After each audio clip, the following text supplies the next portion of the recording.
Olá, estou de volta com mais uma videoaula de departamento pessoal. Meu nome é Eranildo e espero poder compartilhar um pouco do meu conhecimento com todos vocês, colegas e pessoas que estão em busca de conhecimento e entrar nessa área de departamento pessoal. Beleza? Esse aqui é meu blog com assessoria contábil. Esse blog você vai encontrar tudo relacionado ao departamento pessoal. Eu fiz um menu aqui, cataloguei todos os processos trabalhistas, todas as dúvidas que as pessoas vêm tirando ao longo do tempo e criei um conteúdo todo voltado para a área de departamento pessoal, tá certo? Tem uma página no YouTube onde eu posto meus vídeos. Agradeço a todos que já estiveram aqui, já consegui chegar à marca de 2.333 visualizações. Tem muitos vídeos aqui voltados inteiramente para a área de departamento pessoal, certo? E hoje, o tema de hoje, tem a página também no Facebook, certo? Sempre estou postando coisas relacionadas a departamento pessoal e atualidades, alterações na lei, tudo, tá beleza? Então vamos falar hoje sobre remuneração. Remuneração é um conteúdo bastante vasto, certo? Para que não fique monótono, eu vou abordar somente os pontos principais e o conteúdo completo vai ficar aqui para a disposição de todos que queiram aprofundar mais o assunto, certo? Eu vou ressaltar os pontos principais do assunto remuneração, falar um pouco sobre diversas situações e você depois vem aqui no meu blog, dá uma lida, caso tenha alguma dúvida me passa um e-mail e eu estarei à disposição para ajudar no que for possível, certo? Então vamos lá. No dicionário, Aurélio define remunerar como dar remuneração ou prêmio, premiar, recompensar, galardar, gratificar, pagar salários, honorários, rendas, etc. Satisfazer ou gratificar. Mestre Sérgio Pinto Martins, ele diz que remuneração é o conjunto de retribuições recebidas habitualmente pelo empregado pela prestação de serviço, seja em dinheiro ou utilidade, proveniente do empregado ou de terceiros, mas decorrentes do contrato de trabalho, de modo a satisfazer suas necessidades básicas e de sua família. Alguns técnicos tendem a classificar separadamente salário da remuneração, sendo a remuneração genérica e o salário específico. Embora o salário possa ser apresentar entre várias figuras, distingue da remuneração pela diversidade que esta se apresenta. Como veremos, a remuneração é formada por dois grupos de salários, onde o salário fixo está relacionado a alguma legislação que a constitui, e o salário variável depende da relação de trabalho e da comunidade. Eu vou fazer um breve comentário sobre isso aqui, remuneração e salário. Quando nós vamos contratar um funcionário, para um cliente nosso, na carteira dele vai estar registrado o salário que ele vai ganhar conforme o contrato de trabalho. Então, o que acontece? Salário, poderíamos dizer que é o que foi ajustado pelo serviço do trabalhador. Mas vamos dizer que ele seja um vendedor, ele vai ter um salário fixo e a empresa dê comissões por atingir metas, para quem vender mais, não é isso?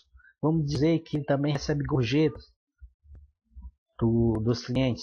Então, salário seria o que está na carteira assinado. E a remuneração é tudo que ele recebe: salário, comissões, gorjeta, descanso semanal remunerado. Então, a diferença básica é isso. Agora, vamos falar um pouco sobre o que é salário fixo e o que é o salário variável, certo? Salário fixo é o valor devido pelo empregador, já definido em contrato de trabalho. Não depende de circunstâncias alheias, vinculado apenas à presença do empregado no trabalho, podendo ser apresentado através de diversas figuras. Ou seja, o salário base é o que ficou previamente fixado dentro do contrato de trabalho, certo? E aqui vamos especificar como funciona. O salário base, também chamado de salário contratual, é pago diretamente pelo empregador e utilizado normalmente como base dos cálculos. Salário mínimo, fixado por lei, valor mínimo a ser recebido pelo empregado como jornada mensal de 22 horas, corrigido anualmente pelo governo. Só uma ênfase aqui no salário mínimo é que nenhum trabalhador brasileiro pode receber, né, menos que o salário mínimo. Não existe contrato em que o funcionário receba menos que o salário mínimo. Aí você pode estar perguntando, sim, um menor aprendiz que só trabalha meio expediente, ou uma pessoa que só foi contratado por tempo parcial, ele vai receber salário mínimo hora, ou seja, vai receber salário mínimo proporcional às horas que ele trabalha. Piso salarial, valor determinado pela categoria do empregado ou atividade econômica da empresa, previsto em dissídio, norma ou acordo coletivo. Toda categoria, motorista, vigilantes, vendedores, todo trabalhador ele tem um sindicato. E esses sindicatos se reúnem, né, os sindicatos laborais, chamados que é o sindicato dos trabalhadores, com os sindicatos patronais, sindicato das empresas.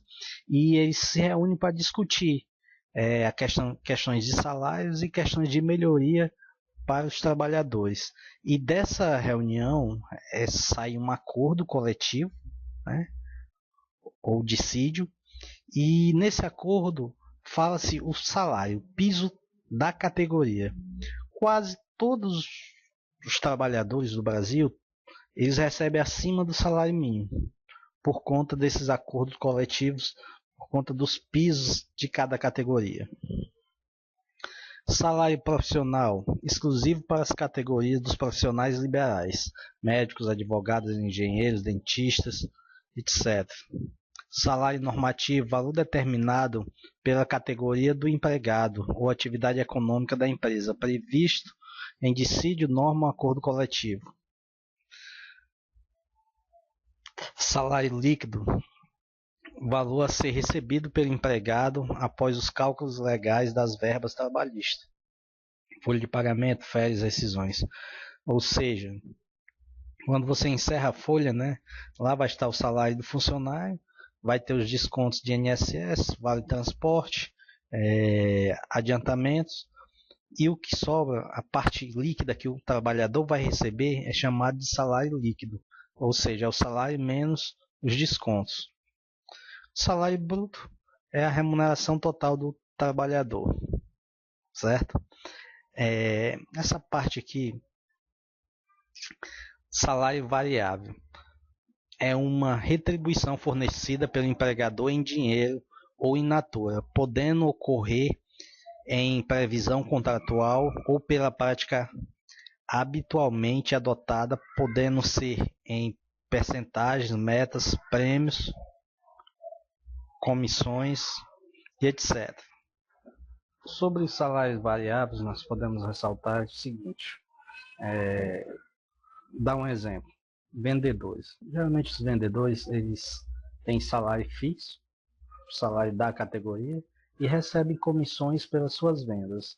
Essa comissão ela é variável, porque ela não tem um valor fixo e vai depender da venda do trabalhador.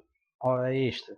Hora extra também pode ser considerado um salário variável, porque não está atrelado diretamente à parte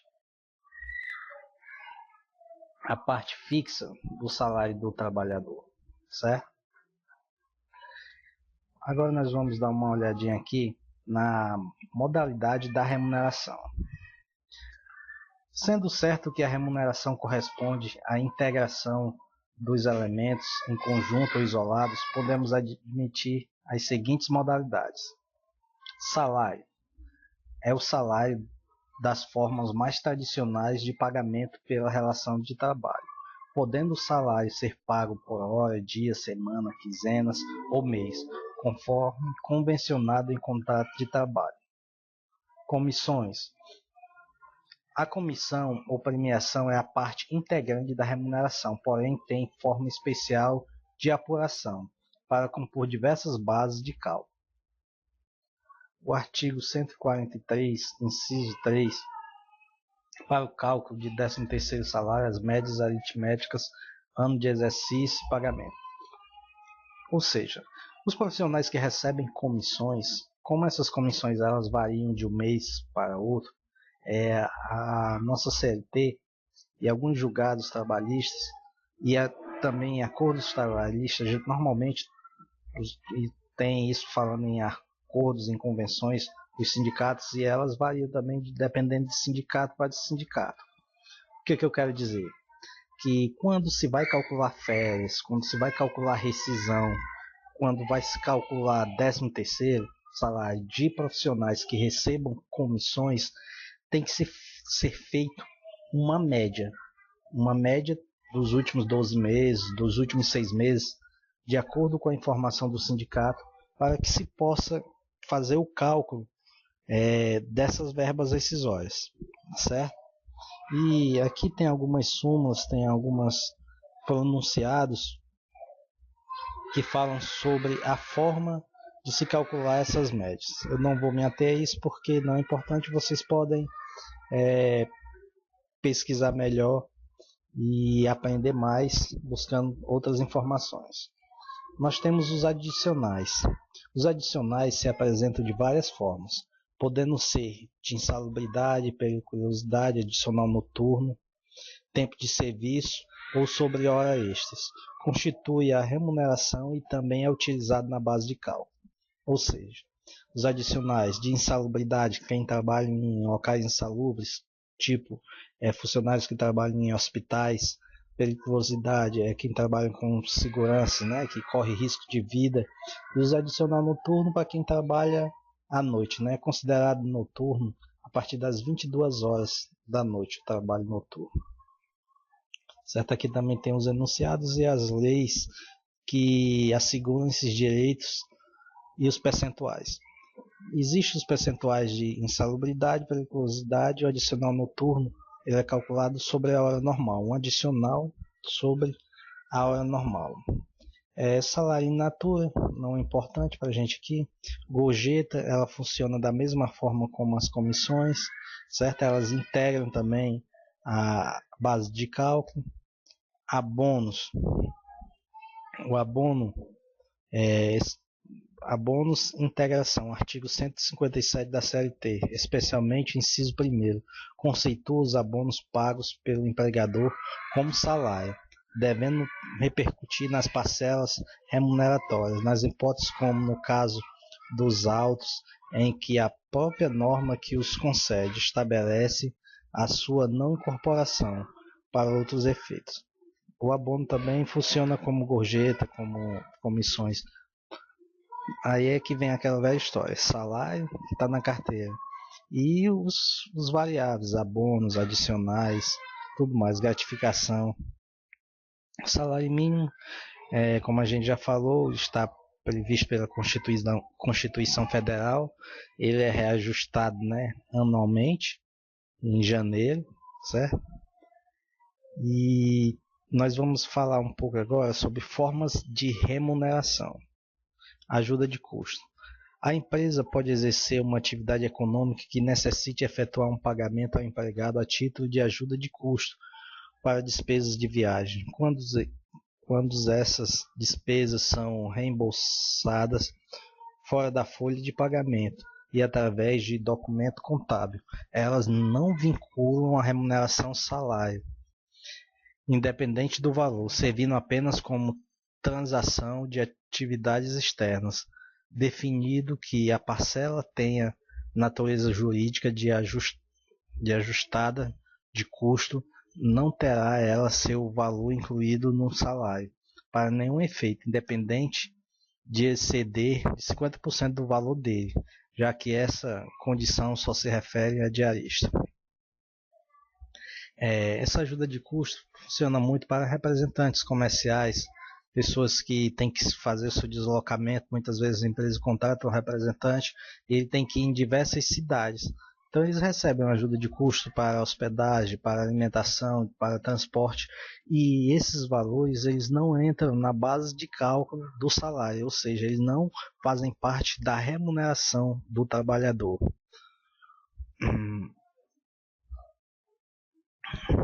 Descanso semanal remunerado ou repouso semanal remunerado, isso aqui é muito importante também ressaltar. Descanso semanal remunerado ou repouso semanal remunerado é um valor embutido no salário pelo empregado, registrado por quinzena ou mês. Esse valor representa os domingos e feriados não trabalhados no mês, mas pagos na integração do salário. Quando o empregado passa a receber, além do salário fixo, um salário variável, esse variável não teve o pagamento do DSR incluso diretamente, devendo o valor ser calculado nos termos da lei, sendo o salário variável forma da composição da remuneração. O entendido jurisprudencial é de que a parte variável deve ser acrescida do DSR. Para apurar esses valores são consagradas duas formas de cálculo. O valor da parte variável dividida pelos dias úteis do mês multiplicados pelos domingos e feriados do mês será igual ao valor da DSR a pagar. Pode-se ainda utilizar a base de 1 dividido por 6, ou seja, a parte variável do mês dividida por 6. Exemplo, R$500 foi a remuneração variável, dividido por 26 dias úteis, multiplicado por 4 domingos, é igual a 79,6. Ou seja, R$500 dividido por 6 é igual a 83,33. Mesmo os valores sendo diferentes, os dois métodos são aceitos pela jurisprudência e fiscalização do trabalho. O descanso semanal remunerado, só enfatizando, vou usar o exemplo do comissionista. Quem trabalha por comissão, ele só ganha dinheiro quando vende, ou seja, nos dias que trabalha. Domingo ou feriados ele não trabalha, então ele não vai vender, isso ocasionando que ele não vai ter renda naquele dia. O descanso semanal remunerado é justamente para proteger os trabalhadores dessas situações. Por quê? Porque quem tem a sua remuneração fixa, aquele salário correspondente a 30 dias, ou seja, domingos e feriados estão inclusos nele. Então, quem é comissionista, ele não está recebendo por esses dias. Então, a lei manda que quem recebe salário variável tem que ser calculado descanso semanal remunerado, que é como o cálculo aqui. Ele diz, um exemplo, no mês nós tivemos 4 domingos e um feriado, né? Um mês de 30 dias normais. Então ele trabalhou 25 dias e teve 5 dias de descanso semanal remunerado. Como é o cálculo? Você pega a comissão, divide pelos 25 dias úteis e multiplica por domingos e feriados. Assim você vai encontrar o valor da comissão, certo? Salário reajustável, isso não é importante nesse momento. Existem mais coisas aqui para vocês se aprofundar, certo? Eu vou falar um pouco aqui sobre os adicionais, porque eles trazem características diferentes dependendo do tipo de adicional e é importante saber disso. Adicionais de insalubridade é um adicional instituído conforme o grau de risco existente na empresa e é exercido pela função do empregado, podendo variar entre 10%, 20%, que é o médio, e 40%, que é o máximo, sobre o salário mínimo.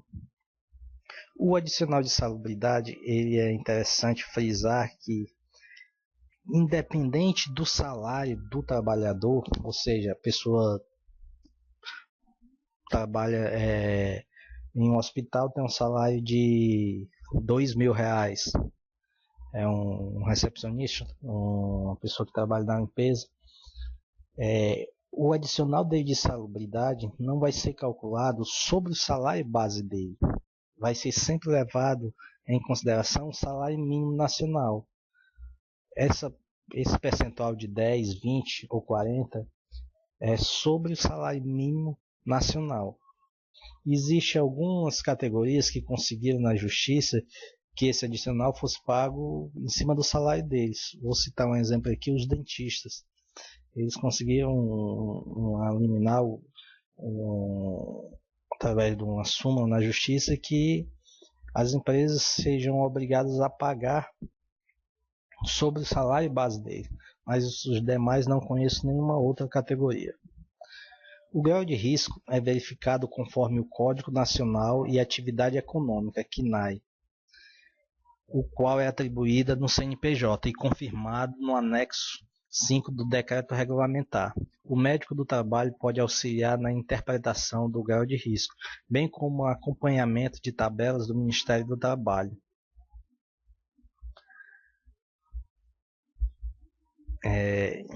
E aqui mais ele vai estar falando que o adicional ele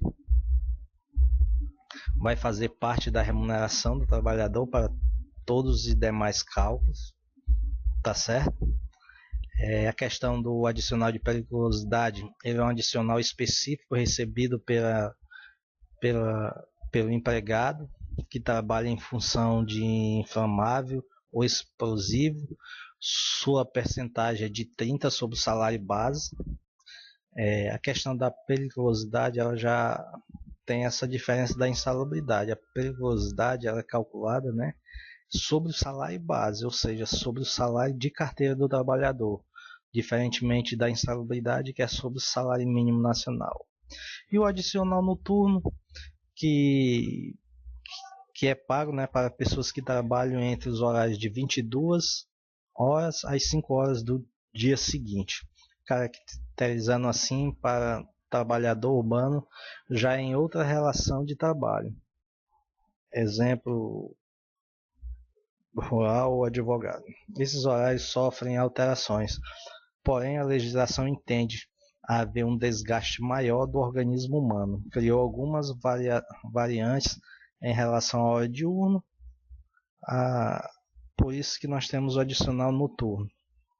Porque entende-se que quem trabalha à noite tem um desgaste, né? E realmente, para quem já trabalha à noite, sabe que quem trabalha à noite é bem mais desgastante do que quem trabalha ao dia. Aqui nós temos uma tabelazinha que mostra como é feito o cálculo da hora noturna. E ainda tem uma questão. O horário noturno ele é reduzido. Uma hora normal, nós temos 60 minutos, não é isso? Uma hora noturna, nós temos 52 minutos e 30 segundos. Ela sofre justamente essa redução para que a contagem da hora noturna seja menor do que a contagem da hora diurna, favorecendo assim aos trabalhadores que trabalham nesse horário que por si só já é muito desgastante ao organismo. Dessa forma, a legislação definiu que 7 horas noturnas trabalhadas equivalem a 8 horas. Nesse caso, um trabalhador só pode ter 1 hora acrescida à sua jornada, visando o período para descanso ou refeição. O empregado trabalha 7 horas, mas recebe 8 horas para todos os fins legais. Foi uma forma encontrada pelo legislador para repor o desgaste biológico que enfrenta quem trabalha à noite, sendo considerada um período penoso de trabalho. Bem, aqui eu finalizo essa videoaula sobre remuneração. Peço desculpas se o vídeo não ficou bom 100%, se vocês ficaram com dúvidas, me mandem e-mail, entre em contato, eu estou à disposição para conversar, trocar informações. Gosto muito quando as pessoas me passam e-mail, eu respondo e a gente vai criando aquele vínculo. Se alguém estiver precisando de uma assessoria na parte de departamento pessoal, estou também à inteira disposição. E é isso. Espero ver vocês no meu próximo vídeo e até mais.